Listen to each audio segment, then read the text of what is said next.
Hi, I'm Khushboo Razdan, and I'm back with another episode of Foreign Correspondents Talk Series 2024, an initiative by the Association of Foreign Press Correspondents USA, where we invite members of the international press community to share their work stories and experiences. And today, I have with me Egyptian journalist Ahmed Omar. Omar, thank you so much for doing this and making time for us. How are you doing this morning? It's great. Thank you. Thank you, Khushboo, for having me. It's really a great opportunity. Thank you. All good so far. Sunny day. It is a beautiful day. And, if you could just start with you introducing yourself a little bit. Where do you live? Where do you work? And what do you do there? My name is Ahmed Omar Jamaluddin. As you just said, I'm an Egyptian journalist. I had just moved to Washington, D.C. Less than a year ago. Mhm. I'm working currently as an assignment planner producer, as a planning producer in Middle East Broadcast Network. It's media corporation that's funded by the US government and that's targeting the audience in the Middle East and trying to cover the Middle East in Arabic. We are both very new in Washington, D.C. And, you said assignment planner. So, I want to stress the fact that uh, I have only interviewed reporters on this platform, and you are the first assignment planner. And for the benefit of our viewers, I want to say something, and I will then let you finish it. That assignment planners are really important part of the newsroom, and they're actually the backbone of what reporters do. If you could just briefly tell us how the assignment planners really help. And I believe according to my experience, assignment planners are the ones who are doing the real work behind the people who are actually on the ground. The point is that we are the support group. We are technically the link between the reporters on ground and what's happening in the newsroom. We are the ones who help the correspondents and the reporters on the ground to keep their periods straight, to get their agendas, to help with their signing out their scripts, helping them with editing the news copies, and planning with them each and every kind of coverage they are going to do, either the special coverages, something like elections, something like a big news happening, summit here or there, or the day-to-day coverages. So the point is, the correspondents are on the ground, and we are the ones who are just sitting in a little bit higher chair and just trying to have a bigger look and help guide them where they're going to do so they can be able to perform the job in the best way. So they do exactly what the stories they're working on, what are the major parts, the backgrounds, and there's also a very big important part about this job, especially in big corporates like MBN.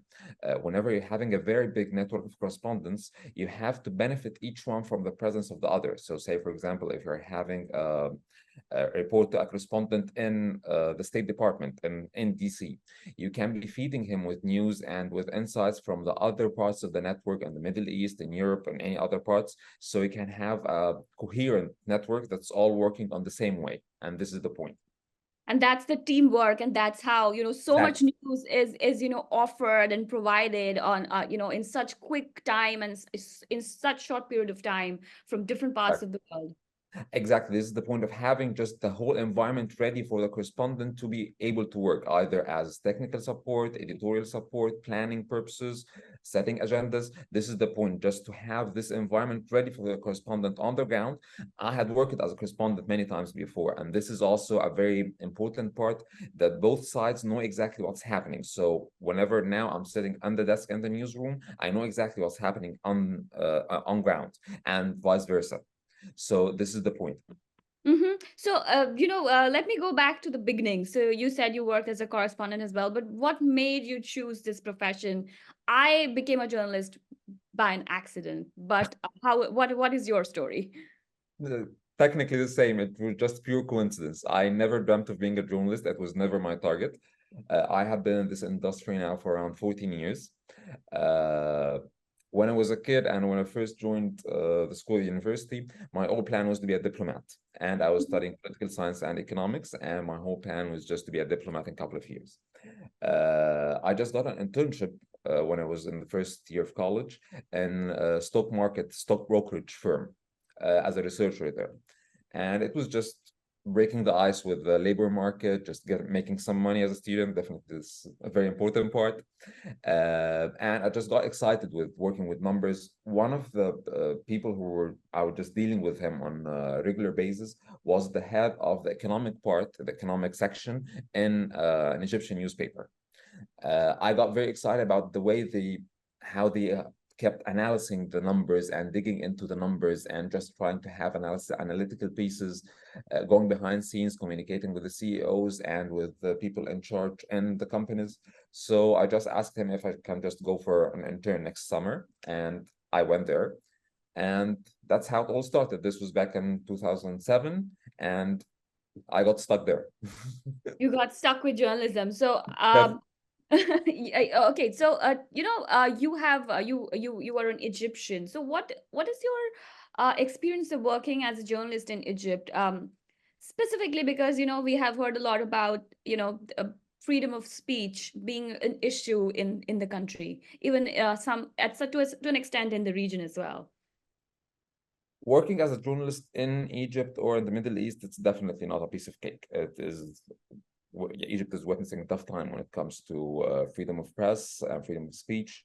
Uh, as we're speaking, there are more than 20 journalists who are just sitting inside cells for just doing their jobs. And there are dozens of websites that have been blocked because they were just doing their jobs. So it's definitely not a piece of cake, and it's definitely a very complicated thing to be a journalist and to try to keep doing the journalism the way that we do in such an environment. It's very complicated. Uh, I was very lucky that I worked as a journalist in Egypt under 4 different regimes. Mhm. Before Wow. the revolution, Mubarak regime before 2011, and then during the revolution, the military system, and the Muslim Brotherhood system, and the current regime. So the common thing, ironically, the common thing that all of them, they saw journalism as a threat, and they saw journalism as source of threat all the time in different ways. Most of them using the similar strategies, but it's always happening. The most important, most critical and dangerous thing that those regimes and any other authoritarian regime or any other regime that's not found of freedom of speech, which is almost every regime, they really succeed at some point at implanting the idea of the self-censorship inside the journalism themselves. And this is the tricky part. Whatever how the regime is authoritative, strong, just trying to close any news outlets, they never managed to silence journalists. The only point that journalists became really silenced and journalism is really in danger whenever the journalists themselves feel the sense of self-censorship, that we cannot be doing this, no one is preventing them, but they're just getting adapted to the environment. And this is the tricky part. Whenever this is happening, now we're having a problem. But the other parts, the regime all the time, it keeps working about how to keep the journalists working on the same way and just depending on the government as the only source of information and as the only source of setting the agenda, the editorial agenda for all the news outlets, and embedding the idea or the culture of fear or of being just worried from covering any story. So yeah, it was not a piece of cake. It was it was a journey. How did you navigate that? And if you could, tell us something about your experiences during the Arab Spring, and then we were expecting a lot of change, and then things didn't really change. Have they? Yes. So I didn't manage. This is the point. There are no strategy to be able to navigate it or to sail inside this environment, except just keep reminding yourself every day what you are doing and why you are doing this. When you were asking me at the early beginning how I became a journalist, I just told you that it was just purely coincidence. But the point why I just decided to continue and to pursue in this career, it was all about the Arab Spring. The Arab Spring happened, and I just had this feeling that no, we have something to be done. That journalism now, it's not only about journalism, it's not only about reporting. The idea that we had in mind all the time that we're writing history. We're just writing as journalists at this time on ground. We are just writing the first draft of the history, and we are just helping the next generations to know exactly what happened. We always had this feeling that this is not going to go right till the end, but we need to leave something to the next generations to be able to benefit from what happened to us, to have another and a new experience, a better experience, because this what happened with between us and the previous revolution. There had been some sort of demonstrations in Egypt back in 1979, and it didn't fail. It didn't manage to succeed even the way that 2011 managed to do. So it's just something that accumulated. But being there on the ground with all this is happening, it was the point that you're always thinking about your responsibility as a journalist, your ethical and your moral responsibility, and your fear about your security, about your physical security, about your physical safety, about your families at many times, about the point that you may be arrested. And it happened for many journalists. A lot of journalists have been arrested for 5 and 6 years for nothing, even without going to trial. It happened to a photojournalist who have been covering the Arab Spring in 2013. But the only strategy to be able to manage this is just to keep reminding yourself why you're doing this. You are not doing this just for money or just for fame or just doing this because it's your job. You're doing this because it is part of a greater purpose. You're doing this because there are new generations that are depending on you to know what happened. And there are people on ground that are depending on you to tell their stories to the whole world. And it was really useful during the Arabic Spring. You're asking about my experience during the Arabic Spring. At that time, in 2011, I was just 21 years old, and I was just in journalism for about 3 or 4 years. And at that time, it was Egypt and the whole Middle East region, but basically Egypt. It was the hub for all the mega star journalists and the legends of journalism all over the world who were just going to Egypt to cover the story.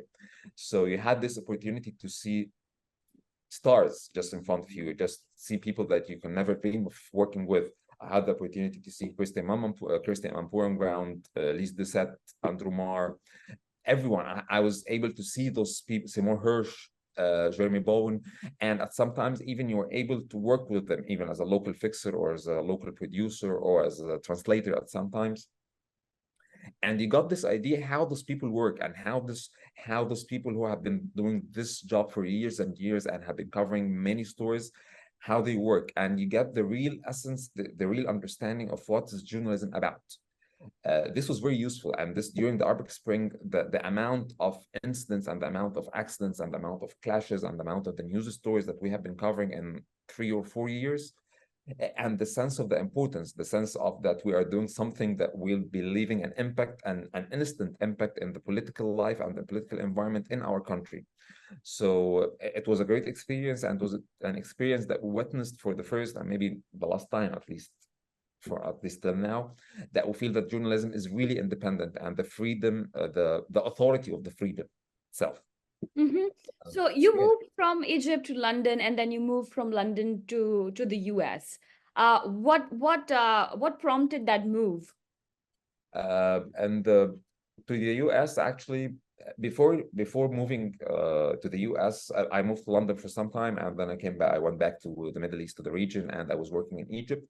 And at some point around after the COVID in 2022, I had this feeling that I cannot do journalism in Egypt anymore, and it was not the best way, the best environment of doing journalism. And I found that journalism, the real journalism that we are doing, just became public relations. So at this point, after just trying to fight for a couple of years, I decided that instead of doing public relations as journalism, I'll just go and do public relations. And I just stopped doing journalism and I joined a PR firm. And at this point, I was just checking my opportunities and checking how I can continue doing journalism inside Egypt, looking for new corporates, new corporations, and new feeds to work.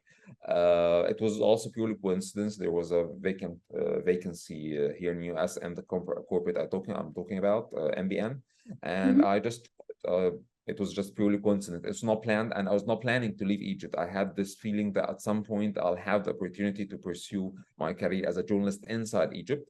And I still think the same. I still at some point I'll have to be there on ground, covering the stories on ground.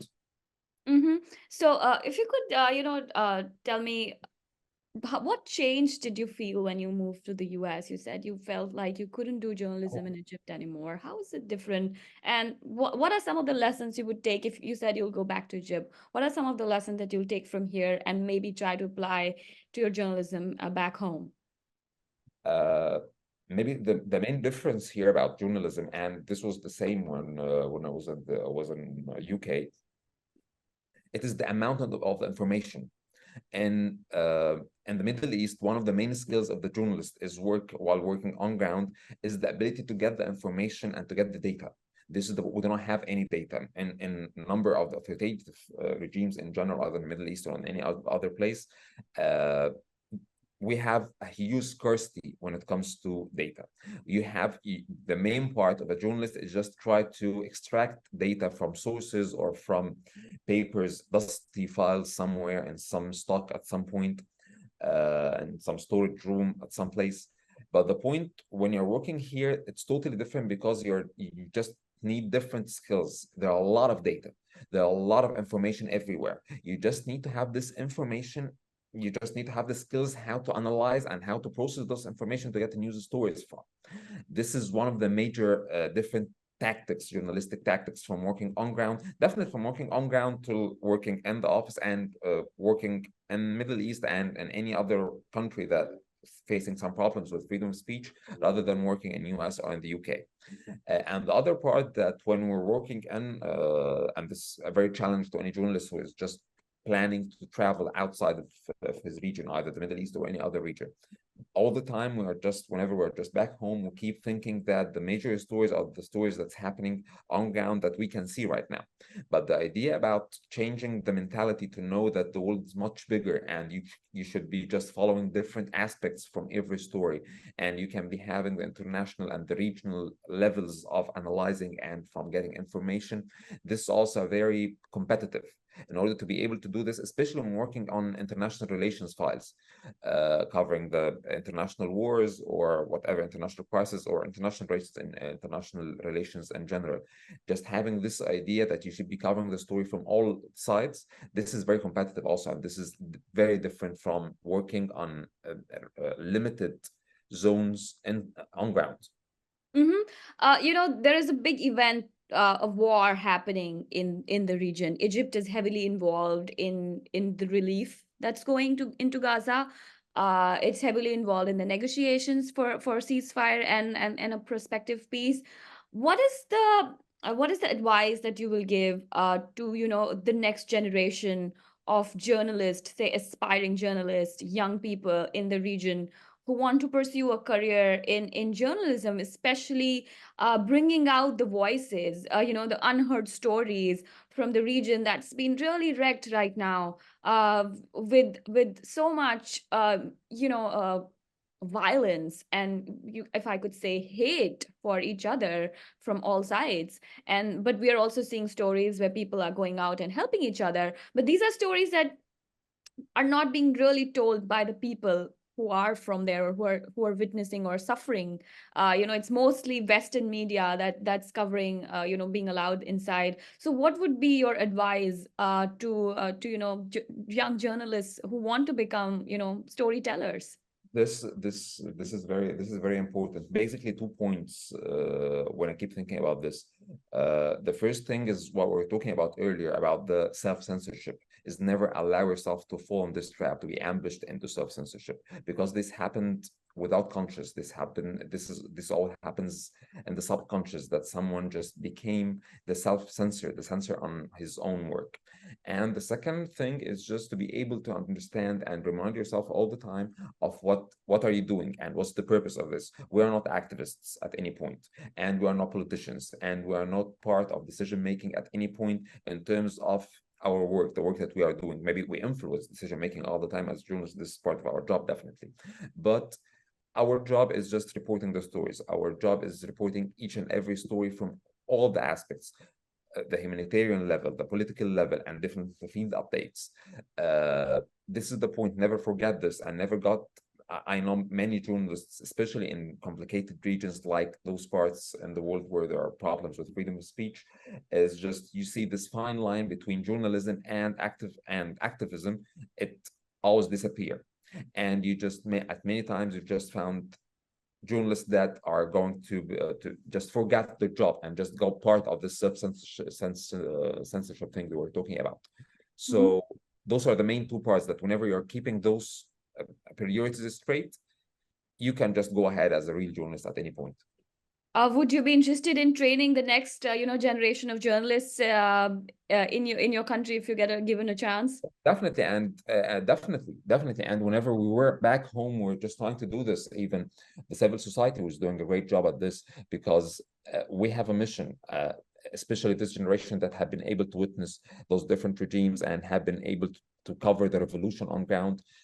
We were lucky enough to witness a lot of things, and to witness different shapes of political regimes, and witness the survival mechanisms with those different regimes.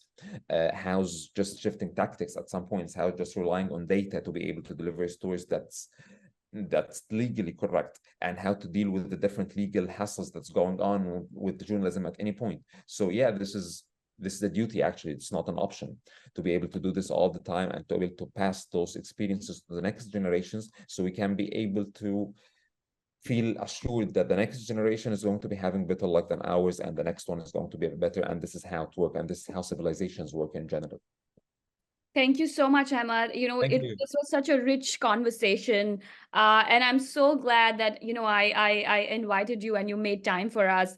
This is we always talk about people on the ground and just like general stuff about the problems on the ground, but in the important work that you're doing, and you have done in the past as well. And I wish you all the best for your future, and please continue doing the great work that you're doing. Thank Thank you you. so much. Thank you for having me. It was really my pleasure. Thank you. Thanks, Ahmad. See you Have around then. Bye. Bye bye.